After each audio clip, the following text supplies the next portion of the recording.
अस्सलाम वालेकुम नाजरीन, प्रोग्राम ग्राउंड जीरो के साथ मैं हूं शिफा यूसुफजई। सियासी इस्तेहकाम के लिए जिस अंसर को लाजिम व मलजूम समझा जाता है वो है मुआशी इस्तेहकाम। पाकिस्तान के तनाजुर में अगर बात की जाए तो इस वक्त सियासी इल्ज़ामात और तनाव का माहौल देखने में आ रहा है, जिसमें 9 मई वाक़यात के साथ साथ 26 नवंबर के इस्लामाबाद एहतजाज की बाज़गश्त के अलावा अब हुकूमत और PTI के दरमियान मुज़ाकरात की भी सदा बुलंद हो रही है। ताहम इस सारे शोर शराबे में मईशत, इस्लाहात और ग्रोथ पर बहुत कम बात हो रही है। IMF सख्त शराइत के तहत जहां एक जानिब बिजली और गैस की कीमतों में इजाफा देखने में आया है, तो दूसरी जानिब हुकूमत अब ये दावा कर रही है कि मुल्क में महंगाई की शरह गुज़िश्ता 3 साल की कम तरीन सतह पर आ गई है। ताज़ा तरीन आदादोशुमार के मुताबिक नवंबर 2024 के दौरान पाकिस्तान में महंगाई की शरह 4.9% रिकॉर्ड की गई है, जो कि अक्टूबर में 7.2% थी। इसके साथ साथ रिसर्च फर्म इप्सॉस ने अपने ताज़ा तरीन कंज्यूमर कॉन्फिडेंस इंडेक्स सर्वे में ये दावा किया है कि इस साल की तीसरी सहमाही के मुकाबले में चौथी सहमाही के दौरान पाकिस्तान की मौजूदा सिमत के बारे में पाकिस्तानियों की उम्मीद तकरीबन दुगनी होकर 3 साल की बुलंद तरीन सतह पर पहुंच गई है। सर्वे के मुताबिक 2024 के दौरान मुआशी अंदेशों में काबिल ज़िक्र कमी वाक़ हुई है और मुआशी हालात के हवाले से पुरुमीद अफराद में 20% इजाफा हुआ है। और अब हर 5 में से एक पाकिस्तानी ये उम्मीद रखता है कि अगले 6 माह के दौरान मुआशी हालात बेहतर हो जाएंगे। मुआशी बेहतरी के आसार तो अपनी जगह, मगर सियासी बेयकीनी और तनाव की कैफियत बदस्तूर है, बरकरार है। इस्लामाबाद एहतजाज के बाद PTI और हुकूमत एक बार फिर एक दूसरे को ललकारते दिखाई दे रहे हैं और इसी दौरान साबिक DG ISI lieutenant general retired Faiz Hameed को बाकायदा चार्जशीट किए जाने और अस्करी हुक्काम की जानिब से शामिल तफ्तीश किए जाने की खबर सामने आई है। PTI ने 9 मई वाक़यात की धूल को बिठाने और आगे बढ़ने का मुतालबा कर दिया है, जो आज चेयरमैन PTI गौहर खान की जानिब से पार्लियामेंट में कुछ इस अंदाज में किया गया। जरा सुनिए। 9 मई की धूल अब बैठनी चाहिए। हकीकत की तरफ देखो। अगर आप कमीशन नहीं बनाते, आप लोगों का नहीं करते, तो ये धूल आप बिठाएं, आगे की तरफ बढ़े। ये इंसाफ हम इस ईवान के थ्रू लेना चाहते हैं। हमें मजबूर न करे कि हम दोबारा सड़कों पे आए। ये ईवान हमें वो इंसाफ दे दे। इसके साथ साथ मुज़ाकरात के लिए हुकूमत और PTI के दरमियान राब्तों की खबरें भी आज सामने आई हैं, जिनके मुताबिक असद कैसर और सलमान अकरम राजा का स्पीकर कौमी असम्बली अयाज सादिक से इब्तिदाई राब्ता और मुलाकात हुई है। गुज़िश्ता रोज़ हमारे प्रोग्राम में नून लीग के कौमी असम्बली में चीफ विप डॉक्टर तारिक फजल चौधरी भी ये कह चुके हैं कि हुकूमत मुज़ाकरात के लिए PTI के साथ बैठने को तैयार है। सुनिए डॉक्टर साहब ने क्या कहा। तो आप लोग बैठेंगे उनके साथ? 100% हम न सिर्फ बैठेंगे बल्कि खुले दिल खुले जहन के साथ बैठेंगे। बिल्कुल, ये मैं आपको वसूख से कह रहा हूँ कि हमारी पार्टी जो है और गवर्नमेंट जो है वो बिल्कुल भी किसी बंद गली में नहीं है। पाकिस्तान के मुआशी इशारे अब क्या बता रहे हैं और हुकूमत PTI मुज़ाकरात से सियासी तनाव कितना कम हो सकता है, इस पर बात करने के लिए आज हमने एक ऐसी शख्सियत का इंतखाब किया है जो इस वक्त तो गैर सियासी हो चुके हैं, मगर इस शख्सियत का PTI और इमरान खान के साथ न सिर्फ गहरा ताल्लुक रहा है बल्कि वो अहम मुआशी ओहदों पर भी फायज रहे हैं, अपने एक आज़ादाना सोच भी रखते हैं। हमारे साथ मौजूद हैं पाकिस्तान तहरीक इंसाफ के साबिक सीनियर रहनुमा और साबिक वफाकी वज़ीर ख़जाना और मनसूबाबंदी असद उमर साहब। अस्सलाम वालेकुम असद उमर साहब। वालेकुम अस्सलाम। थैंक यू सर, बहुत शुक्रिया, आपने वक्त निकाला प्रोग्राम के लिए। Good to have you after a long time.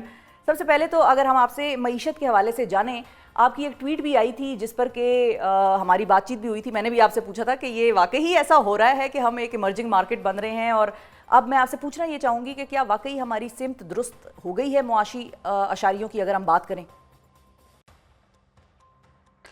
देखें, मईशत को अगर आप देखें तो हमारा जो वोट ऑफ नो कॉन्फिडेंस जब हुआ, अदम एतमाद की तहरीक जब आई, तो उसके बाद से मईशत के अंदर तेज़ी से ख़राबी होना शुरू हुई और हालात इतने ख़राब हुए कि 2022-23 का जो साल था वो पाकिस्तान की तारीख़ का बदतरीन माशी साल था।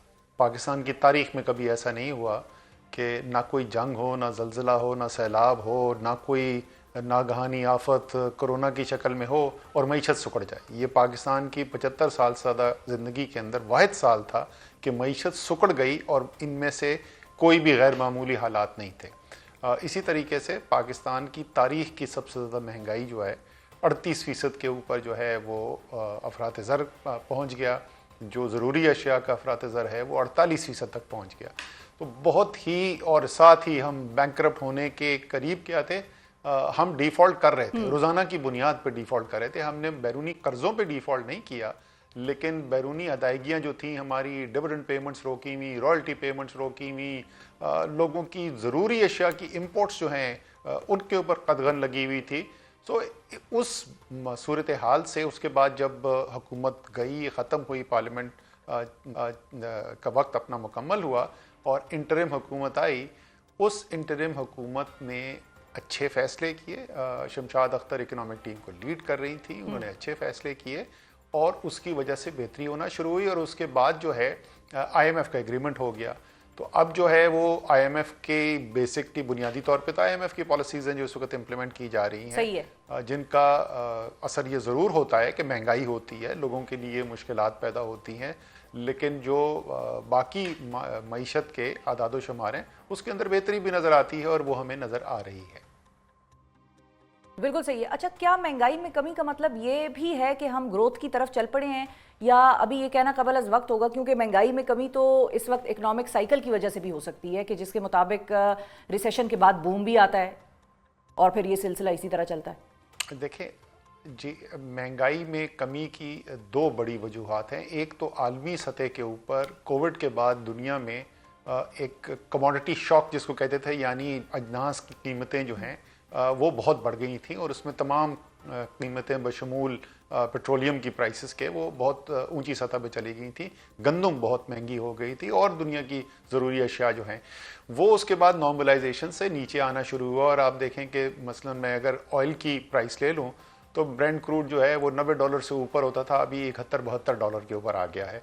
इसी तरीके से गंदम की कीमत में खातर खा कमी आई है और मुख्तलिफ अजनास की कीमतों में कमी आई है। तो एक तो ये इंटरनेशनल साइकिल है और आप जो अफराते ज़र की कमी है वो सारी दुनिया के अंदर देख रहे हैं। यूरोप के अंदर भी यही रुझान है, अमेरिका के अंदर भी यही रुझान है और पाकिस्तान के अंदर भी आपने देखा। दूसरा जो पहलू है जिसकी वजह से बेहतरी हमें नज़र आ रही है, क्योंकि हमारी बैरूनी खसारा जो है उसके अंदर बहुत हद तक कमी आई है। और इस साल तो अभी पहले जो 4 माह गुजरे हैं उसके अंदर हमारे पास खसारे के बजाय हमारे पास सरप्लस है।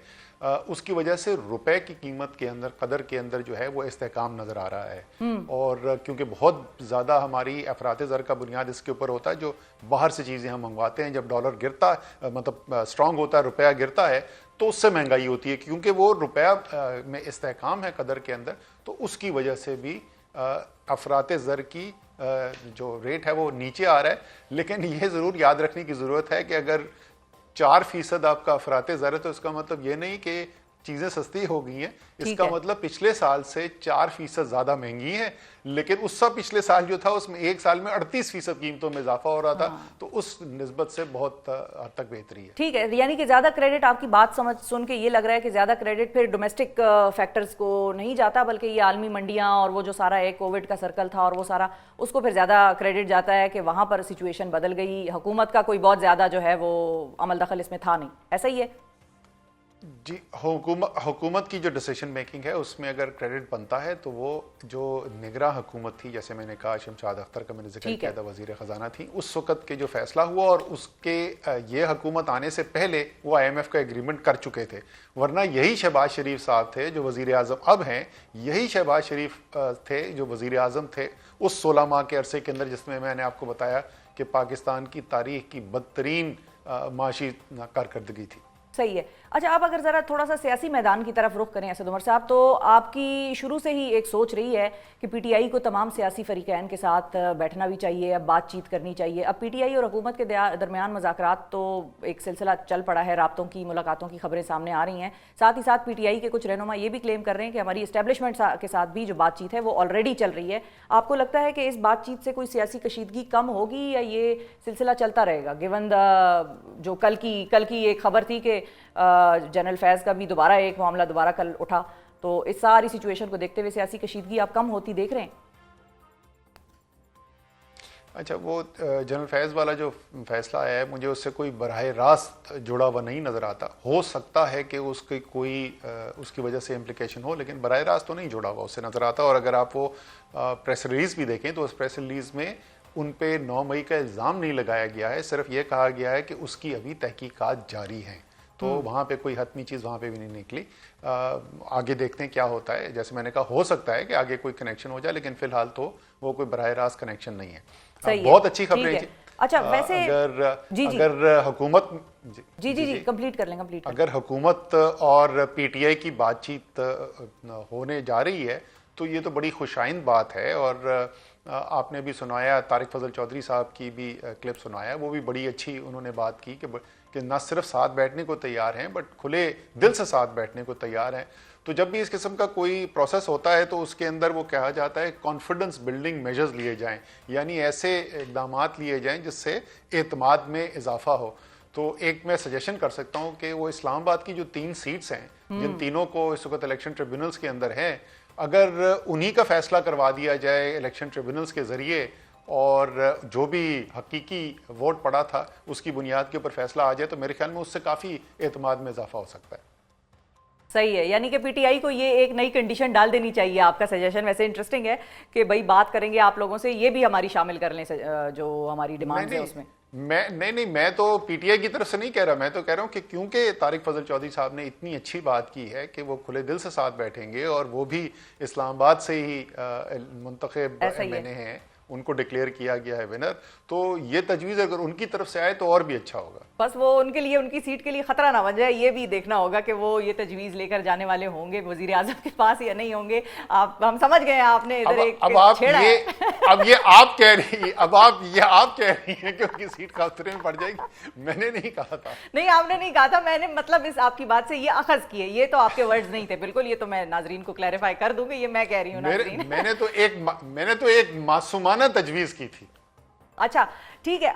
अच्छा असद उमर साहब, ये भी बताइए कि एक खबर ये भी चल रही है और कल से बड़ी गर्म खबर चल रही है कि फैज़ हमीद साहब ने इमरान खान साहब के हवाले से बड़े बड़े बयानात और शवाहिद जो हैं वो पेश कर दिए हैं, दे दिए हैं। हैविंग बीन देयर और having worked with him closely, ज़ाहिर है आप खान साहब की कोर टीम का हिस्सा रहे हैं। खान साहब के साथ भी आपने बड़ा करीबी काम किया है, फैज़ हमीद साहब के साथ भी आपने बड़ा करीबी काम किया है। आपको लगता है उन्होंने कोई बड़े बयानात खान साहब के हवाले से दे दिए होंगे या वो ये काम कर सकते हैं कि वो दे दें?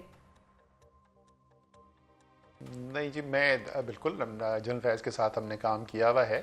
बहुत से अहम मामला जो हैं उसके अंदर भी उनके साथ हमने काम किया हुआ है। लेकिन मैं ये दावा नहीं कर सकता उनकी शख्सियत को इतनी अच्छी तरीके से जानता हूँ कि उसकी बुनियाद पे मैं ऐसे कोई बात कर सकूँ। इमरान खान को ज़ाहिर है मैं बहुत बेहतर जानता हूँ, और अगर आप मुझे ये खबर दें कि इमरान खान ने फैज़ हमीद के ख़िलाफ़ कोई ऐसी गवाही दे दी है तो मैं कहूँगा कि ये खबर जो है वो सच्ची नहीं होगी। लेकिन ये तो मुझे नहीं पता किसने कहा, किसी एक शख्स ने किसने कहा है वाडा साहब ने सर, जनरल फैज़ ने कोई आजकल तो सारी खबरें फैसल वाडा साहब से आ रही हैं, द सीनियर रिपोर्टर। फैसल ने कहा है और फैसल के पास अगर खबर दुरुस्त है तो वो सामने आ जाएगी, बात खुल के सामने आ जाएगी। वो तो जाहिर है, ठीक है, वो ये कह रहे हैं, उनका ये भी था कि अगर पेश की जाएगी इमरान, हाँ उन्होंने साथ में ये भी कहा कि अगर इमरान खान साहब का मिलिट्री ट्रायल होगा इस सारे मामले में तो उनको हैरानी नहीं होगी इस चीज की। मैं फिर वही कहूंगा कि वो जाहिर है उन्होंने कहा है, उनके पास अगर कोई ऐसी इंफॉर्मेशन है तो क्योंकि उन्होंने वो इन्फॉर्मेशन देखी भी है या उसके बारे में उनको पता है, तो वो एक मुख्तलिफ पोजीशन में, क्योंकि आपने और मैंने देखी भी नहीं है, तो जब तक हम वो देख ना लेंगे क्या इन्फॉर्मेशन है उस वक्त तक उसके ऊपर कयास सराई करना जो है उसका फायदा कुछ नहीं। सही है। अच्छा, आपके मुकदमे सारे हल हो गए या अभी भी आप कचहरी चक्कर लगा रहे हैं? अल्हम्दुलिल्लाह इस्लामाबाद, लाहौर, फैसलाबाद चक्कर लगते रहते हैं। मैं तो कहता हूँ, मुझसे जो पूछता है आजकल क्या कर रहे हो, तो मैं कहता हूँ मैं जुडिशल टूरिज्म कर रहा हूँ। ये तो अदालतों के चक्कर लगते हैं और वो तकरीबन ज्यादातर जो अदालतों के चक्कर लगते हैं वो दहशतगर्दी की अदालतें हैं। अच्छा, बिल्कुल सही है, दहशतगर्दी की अल्हम्दुलिल्लाह भी। वैसे ये आपके ये पेमरा के लॉ कोई आपको रोकते नहीं है कि आप इतने बड़े दहशतगर्द से इंटरव्यू कर रही हैं? ये बड़ा इंटरेस्टिंग सवाल है। अल्लाह ना करे कि अब मजीद पेमरा के लॉज हमें रोकें, पहले ही हम रुक के चीजें करते हैं, हमें तो खुद लगता है ब्रेकें लगी हुई हैं, लेकिन अब आपने उनको भी एक आइडिया दे दिया। आज असद उमर साहब नाजरीन मूड में है कि वो आइडियाज दें, कभी तारिक फजल चौधरी साहब को, कभी पेमरा को। अच्छा ये बताइए असद उमर साहब, आपसे केसेस के हवाले से मैंने इसलिए पूछा कि आज floor of the house Gauhar Khan साहब ने ये कहा है कि 9 मई के मुकदमे को या 9 मई के वाक़े को की धूल को बिठाना चाहिए और आगे बढ़ना चाहिए। आपको लगता है इस बात से या इस मुतालबे से इत्तेफाक हो जाएगा और 9 मई की धूल को बैठने देंगे, सेटल होने देंगे चीज़ों को और आगे बढ़ेंगे इससे? नहीं, जो अभी अब मैंने आपके क्लिप जो आपने सुनाया था उसमें मैंने सुना, वो कह रहे थे कि क्योंकि आप जुडिशल कमीशन नहीं बना रहे हैं तो फिर इसकी धूल को बिठा के आगे चलें। देखिए, अगर हुकूमत और इस्टेब्लिशमेंट भी चाहती है कि मामलात जो हैं वो आगे की तरफ चलें, तो मेरे ख्याल में उसमें एक जुडिशल कमीशन बनाना जो है वो एक अच्छा रास्ता है। क्योंकि इतनी सब बात करने के बाद ये भी कह देना कि अच्छा चलें कोई बात नहीं, जो भी हुआ मई में तो हो गया, वो भी बड़ा मुश्किल पोजीशन होगी लेना कि ये कैसे कहा जाएगा।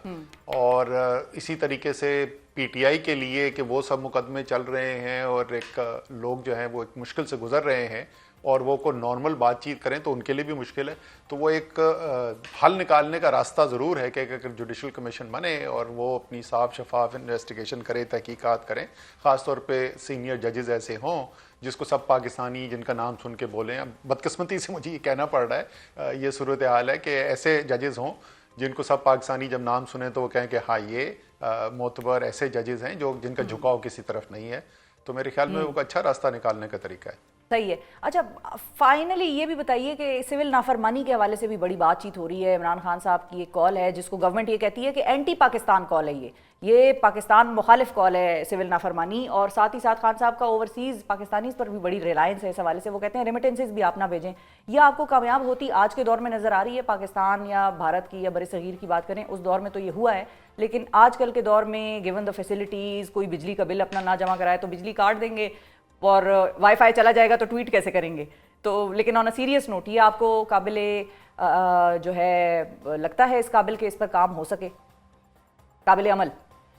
देखें, एक तो अभी इसीलिए शायद यही इन सवालात की वजह से तहरीक इंसाफ की लीडरशिप अभी कह रही है कि इसके ऊपर गौर हो रहा है। अभी उन्होंने हतमी फैसला नहीं किया है और वहाँ जाने की ज़रूरत क्यों पड़ रही है? वहाँ जाने की ज़रूरत इसलिए महसूस की जा रही है, इमरान खान साहब इसलिए सोच रहे हैं कि वो कह रहे हैं कि मेरे पास जो जमहूरियत के अंदर जो रास्ते होते हैं इस किस्म के मामलात को उठाने के, एहतजाज करने के, मामलात का हल निकालने के लिए पार्लियामेंट का फ्लोर जो है वो नहीं इसके लिए इस्तेमाल किया जा रहा। आईनी तरमीम के साथ जुडिशरी के ऐसे स्ट्रक्चर हो गया है कि उस पर एतमाद जो है वो अब कम हो रहा है, सड़क पे आने की गुंजाइश नहीं है। तो फिर क्या किया जाए? तो फिर इसी किस्म के फिर आइडियाज़ जो हैं वो जहन के अंदर आते हैं। तो आज की जो आपने इब्तदाइये के अंदर जो बात बताई थी कि अगर स्पीकर साहब और अयाज सादिक, मेरे ख्याल में तो इसके अंदर अगर आपने वाकई में अच्छाई की तरफ, हल की तरफ ले जाना चाहते हैं तो इस काम की लीड अगर आप अयाज सादिक साहब को दें, क्योंकि एक स्पीकर का ओहदा भी ऐसा है कि उनका काम होता है असेंबली में सब अरकान को साथ चलाना, और उनकी शख्सियत भी ऐसी है और उन्होंने माजी के अंदर काम भी किया हुआ है सब पार्टीज के साथ, बशमूल तहरीक इंसाफ के साथ। तो मेरे ख्याल में अगर वो फोरम कारगर होता हुआ नजर आएगा, अगर हमें मसाइल का हल उन जमहूरी इदारों के होते हुए नजर आएगा, तो फिर किसी कॉल की जरूरत ही नहीं, तो फिर PSRI की भी जरूरत नहीं पड़ेगी कि कामयाब होगा या नहीं होगा। तो मेरे ख्याल में तो ये जो कुछ खबरें आज आप सुना रही हैं, अल्लाह करे इसी की बुनियाद के ऊपर हम आगे बढ़ें और एक आसानी का, बेहतरी का रास्ता निकालें पाकिस्तान के लिए। सही है। और लास्ट क्विक क्वेश्चन, अगर कोई ऐसी सिचुएशन बन सकती है असद उमर साहब के खान साहब जब बाहर आएँ और वो आपको बुलाएं तो आपकी वापसी हो जाए PTI में? आपने रास्ते बंद तो नहीं किए, दरवाजे बंद तो नहीं किए? अच्छा, ये भी मुझे लगता है कि पेमरा वालों ने तमाम एंकर्स को हिदायत दी हुई है कि ये वाला सवाल जरूर पूछना है। या ये भी हो सकता है असद उमर साहब, इसमें दूसरी चीज पेमरा में नहीं आया, इसका दूसरा जो एक है, आप इस चीज को भी सोच सकते हैं कि हो सकता है एंकर्स को आपकी ख्वाहिश हो, एंकर्स चाहते हो कि आप पाकिस्तान की सियासत में आके लीडरशिप का किरदार अदा करें। एंकर्स को अच्छा नहीं लग रहा कि ये सुकून से कुछ थोड़ी अपनी ज़िंदगी गुजारने की कोशिश कर रहा है। तो एक तरफ तो वो दहशतगर्दी की अदालतों के चक्कर है, दूसरी तरफ एंकर्स के सवाल हैं। क्योंकि मैं इस वक्त क्योंकि पीपल्स पार्टी में तो आप नहीं जा रहे ना, ये तो आपने कह दिया, तो फिर PTI is your home, you can come back any time. वैसे ये तो नहीं, देखिए मेरी पोजीशन बिल्कुल वाज़ेह है इसके अंदर। मैं सियासत के अंदर अब नहीं हूँ, लेकिन अगर मुझसे कोई भी मशवरा लेगा और वो कहेगा कि अच्छा पाकिस्तान के अंदर कौन सी सियासी पार्टी है बेहतर, तो मैं तो हमेशा तहरीक इंसाफ ही कहूँगा। उसमें तो कोई, मेरे जहन के अंदर तो कोई इबाम है ही नहीं। हर फैसला जो तहरीक इंसाफ करती है उससे मैं इत्तफाक नहीं करता, पहले भी नहीं करता था। पहले नहीं करता था, कमरे के अंदर गुंजाइश होती थी कि वहाँ पे बैठ के डिसएग्रीमेंट कर सकते थे। अब मैं कमरे के अंदर नहीं हूँ, तो मैं यहाँ पे बैठ के आपको कह सकता हूँ कि नहीं जी, ये जो बातचीत नहीं कर रहे दूसरी सियासी पार्टियों के साथ, वो इनको बिल्कुल करनी चाहिए। मिसाल के तौर पर मैं आपको कह रहा हूँ। लेकिन मजमूई तौर पर सब प्लसेस माइनस देखते हुए कोई मेरे जहन में शक ही नहीं है कि तहरीक इंसाफ बेहतरीन सियासी पार्टी है, और जो तहरीक इंसाफ के वर्कर्स मुखलिस वर्कर्स, मुहिब्बे वतन, पाकिस्तान का प्यार रखने वाले, वो जिस मुसीबत मुश्किलों से गुजर रहे हैं, लीडर्स भी मुश्किल से गुजर रहे हैं, सख्त मुश्किल से गुजर रहे हैं, लेकिन चलें लीडर तो फिर वो एमएनए बन जाएगा, एमपीए बन जाएगा, वजीर मुशीर बन जाएगा, ये तो बिल्कुल बेलौस लोग हैं। ये बेलौस लोग हैं, तो अल्लाह करे कि इनकी मुश्किलें भी आसान हो।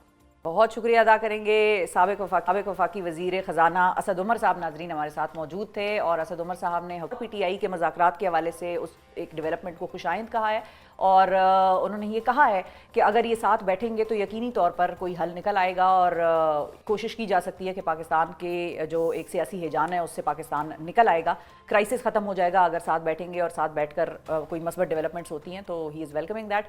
इसी के साथ नाजरीन एक वक्फे की तरफ मुझे जाना है। वक्फे से जब वापस आऊँगी तो आफिया सिद्दीकी का केस कहाँ पहुँचा, आफिया सिद्दीकी के हवाले से बात करेंगे एक वक्फे के बाद। Stay with us.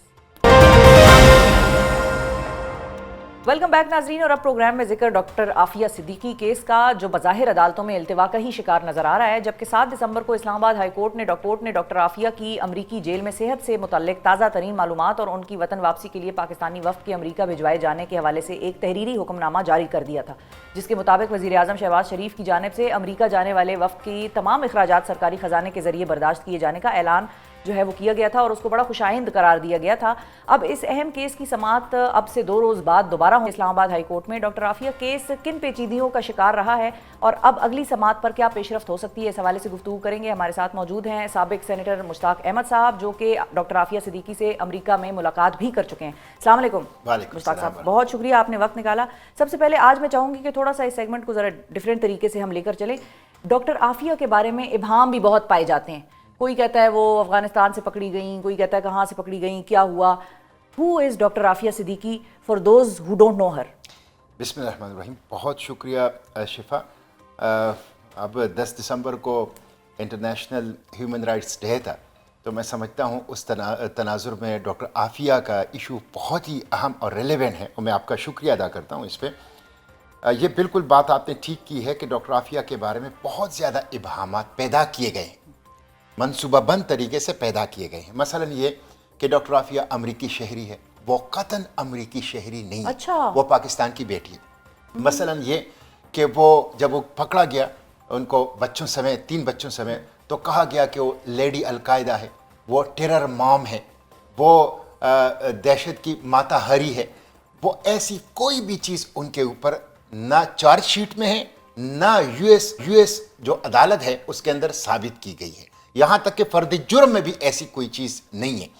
अच्छा, फिर यह कहा गया कि वो कोई बायोलॉजिस्ट है, कोई न्यूक्लियर साइंटिस्ट है, वो एजुकेशनिस्ट है, और एजुकेशन में उन्होंने पीएचडी की थी और की है, और व्हिच इज व्हाई डॉक्टर, हाँ, वो इसीलिए उसको डॉक्टर कहा जाता है। वो पाकिस्तानी है। उसे मार्च 2003 में कराची से इस्लामाबाद आते हुए अपने 3 बच्चों के साथ अगवा किया गया, और उस वक्त एक बच्चा जो उनका 6 माह का सुलेमान था, वो अभी तक लापता है। सुलेमान का अभी तक कोई पता नहीं है कि वो जिंदा है या वो शहीद किया जा चुका है। जो बाकी 2 बच्चे थे उनके साथ, मरियम और दूसरा अहमद, वो दोनों MBBS डॉक्टर बन गए, और माँ के बगैर आप अंदाज़ा कर लें कि कितना दुख है एक माँ के लिए और कितना दुख है बच्चों के लिए।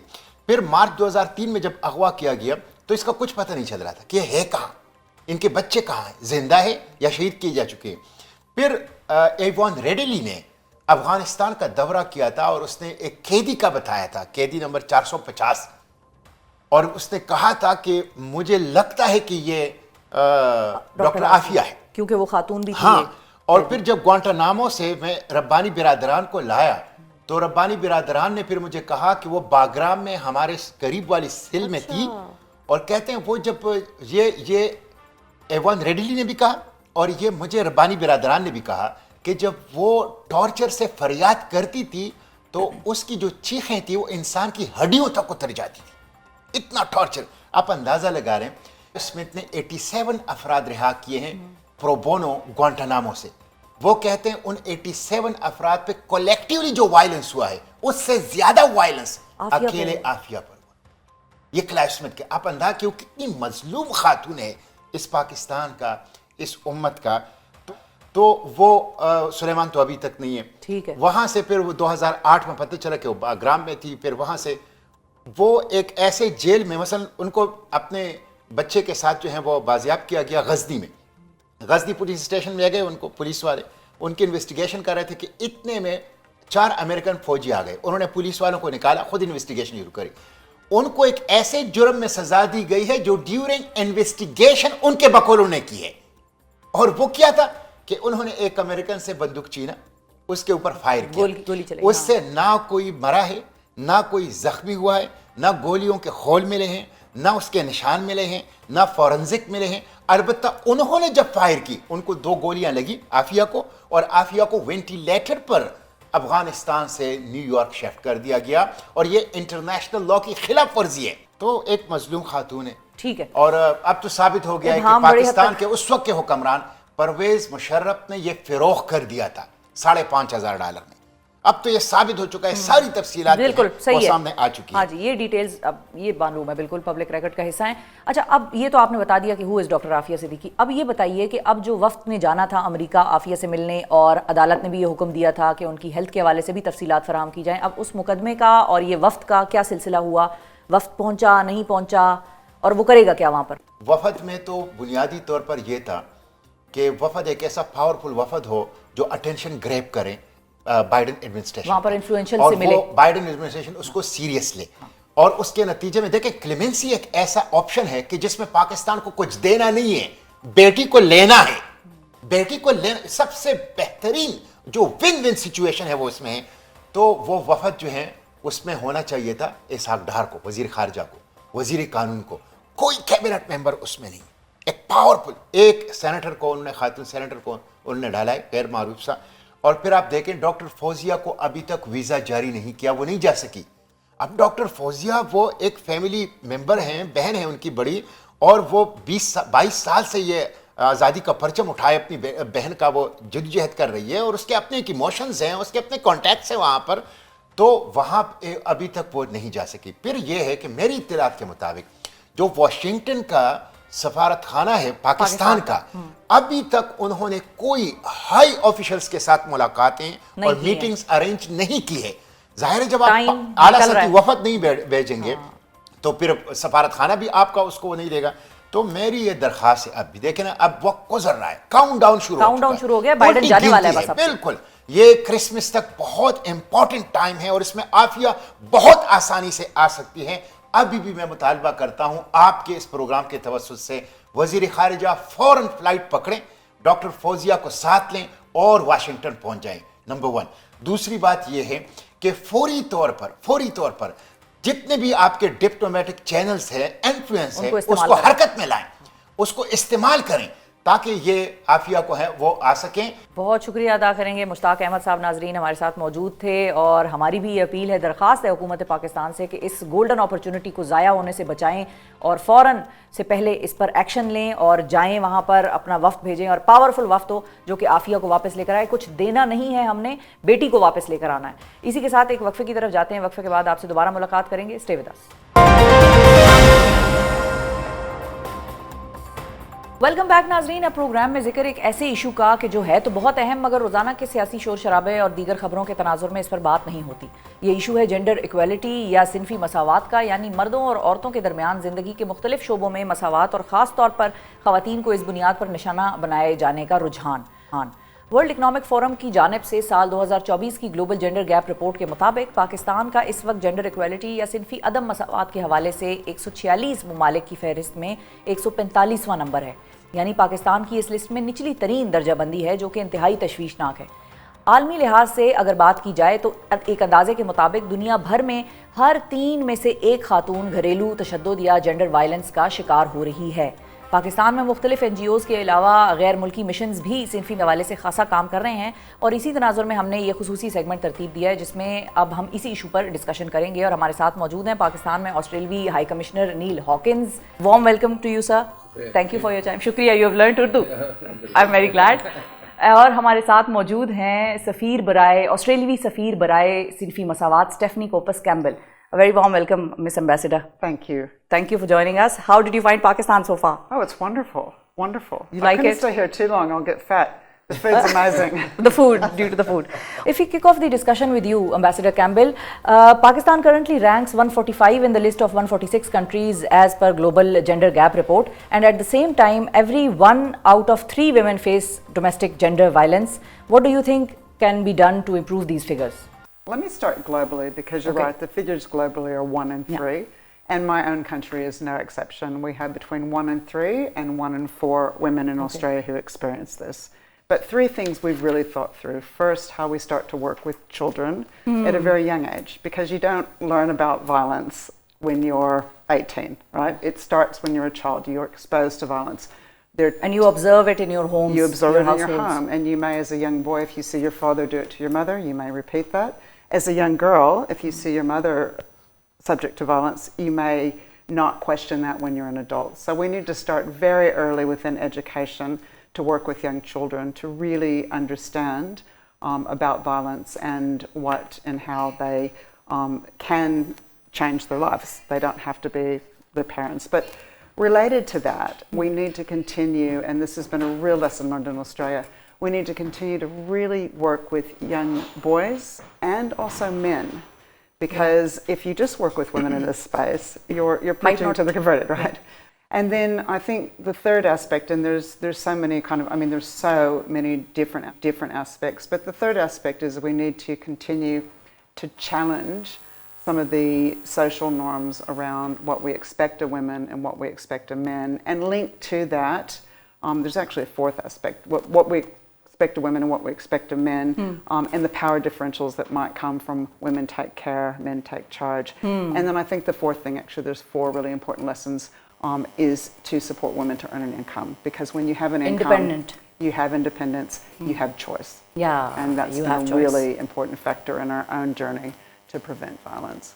So, Mr. High Commissioner, you're already a part of a very important group here in Pakistan. You're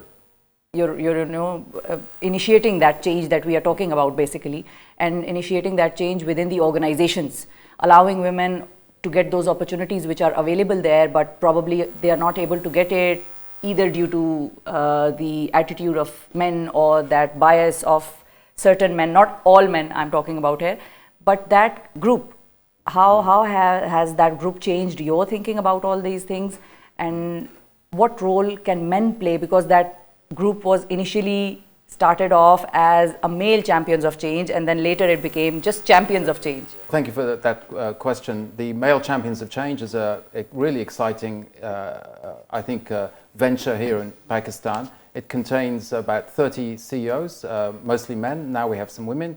And their aim is to get more women into the workforce. But Mr. High Commissioner, despite all these efforts, Pakistan, if I talk about Pakistan, Pakistan's rank in this gender gap report is alarmingly low. How long do you think we need to work on this? How much time would it take to make our mark? Pakistan's facing huge challenges. It's in a difficult mixture of cultural and other challenges. But there are really some very determined people out there. But the important thing is that the governments, both at the federal and the provincial level, need to give this a priority, because climate change is going to make it worse. It's going to, and if you can't use all the talent in your country, you can't compete in the world market. At the moment, only 22% of Pakistani women work. In Bangladesh, it's 44%. In other countries, it's 50%. You can't go into a pitch and play a game with only half your team. You need to have the whole team. So I would try to bring the same point that Mr. High Commissioner made, that even climate change is also impacting badly on the gender gap issue. What should we be doing differently to address climate change along with the gender gap? Well, first of all, can I say that we always have to think about that climate gender nexus. 2 things about it. 1, women and girls are disproportionately affected, and we need to understand that in everything we do. I just learned more about that today in Pakistan. And we also need not to deny this fact. And we should never deny it. We have to understand climate because change. Because there are, I know certain people in the decision-making positions who say that no, this is not, climate change is not impacting women. How is climate change impacting women? Let me give you one example I heard in your own country. Please. So women who are depending on certain crops for their only income, these crops are destroyed and they have no opportunity for income. And then also it's the same crops that they're depending on for food security for themselves and Floods. their children. Floods. I was recently, not here, but in Laos recently, and saw how these floods had wiped out bridges, and they were the bridges that women were using to access Connectivity. health centres. So all of a sudden they needed to deliver their babies, and they couldn't get to the health clinic, and so they were at much higher rates of complication and you know, even maternal death from, and that's climate change. So there's so many different examples of how climate change disproportionately affects women. So really important to involve women and not to deny it in the first place. It's happening, it's real. Right. Okay, so coming towards Australia, Mr. High Commissioner, what is your roadmap to handle this situation and to improve this situation in Pakistan? What is your plan? Sure. No, well, recognizing that the population of Or Australia, to pull them into the workforce? Sure. So we need to recognize Australia, relative terms, as a small country. Our population is the same as Karachi. But the resources that we have are focused on gender and climate change. And on gender, on women and girls' health. Their reproductive health, their access to contraceptives. That's one area, and midwives that we're training and working with Pakistani NGOs. Another is working with cricket, underprivileged girls and blind girls cricket, supporting those to bring more confidence into the girls, teach them how to work as a team. And we're also working by bringing girls over to Australia for some scholarships, and in the agricultural field, working with many female farmers as well. So we're working where we can, and it's a small area, but for us, the girls' health, especially their family health, is very important. And what we see is that when you work with the young girls, I ask, how many brothers and sisters do you have? And they say 6 or 7. Okay. And I say, well, how many children do you want? And they go, do. You know, they understand. But in order to have 2 children, they need to have a supportive husband, they need to have access to contraception and family planning, and they need to have, I think, a mother-in-law that will support them. Very important, mother-in-law, and you know, the daughter-in-law is a huge issue everywhere in the world, I think. Everywhere in the world. Thank you very much, Miss Stephanie, Miss Campbell. Thank you, Mr. High Commissioner, for your time and for your support.